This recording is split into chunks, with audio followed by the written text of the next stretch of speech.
Anthony Albanese's made his first trip across the Tasman as Labor leader, holding talks this morning with New Zealand Prime Minister Jacinda Ardern. Let's go live now to New Zealand correspondent Jackson Williams for more. Jackson, the opposition leaders refusing to say what was discussed. Yeah, Anthony Albanese simply labelling the meeting as constructive engagement with New Zealand's Prime Minister Jacinda Ardern, refusing to divulge what issues were discussed. The Labor leaders met at a cafe over breakfast this morning, just around the corner from where Jacinda Ardern lives here in Auckland. Anthony Albanese and Jacinda Ardern arriving separately and departing separately. No cameras were allowed inside to record any of the meeting. The only photographic proof we have of the meeting is a selfie that the Australian Labor leader took of himself and the New Zealand Prime Minister. We'll listen to Anthony Albanese describing how he sees the state of trans-Tasman relations. Australia is, of course, very good friends with our near neighbours. Indeed, I believe we're family. That family sometimes goes through some tensions when the All Blacks are playing the Wallabies, but for every other time, except for those 80 minutes, we are indeed very good friends.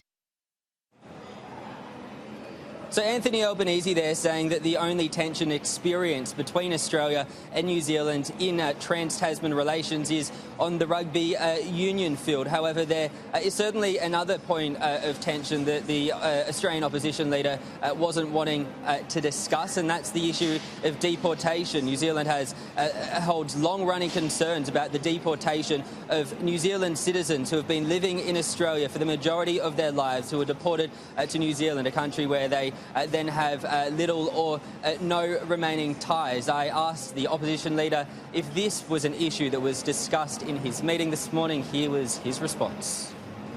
We're not going to go through all of the issues we are not going to go through all of the issues in what was a private meeting that we had. We appreciated the fact that the Prime Minister gave up a considerable amount of her time. So Anthony Albanese there saying he wasn't willing to go through all of the issues, but he wasn't willing to go through any of the issues. It must be said the meeting comes at a time, at a very rough period in Jacinda Ardern's leadership, probably one of the worst weeks in her role as New Zealand Labor leader and Prime Minister. The President of the Labor Party resigned earlier this week over the party's handling of sexual assault allegations against a staffer. That staff member yesterday resigned from the party, but he is adamant. He rejects the allegations that have been levelled against him. Anthony Albanese asked about this saga that drags on in New Zealand politics, simply saying, and at least it's not a major concern for Australians. Well, certainly a concern for Jacinda Ardern. Jackson Williams, thank you for the update live there from New Zealand.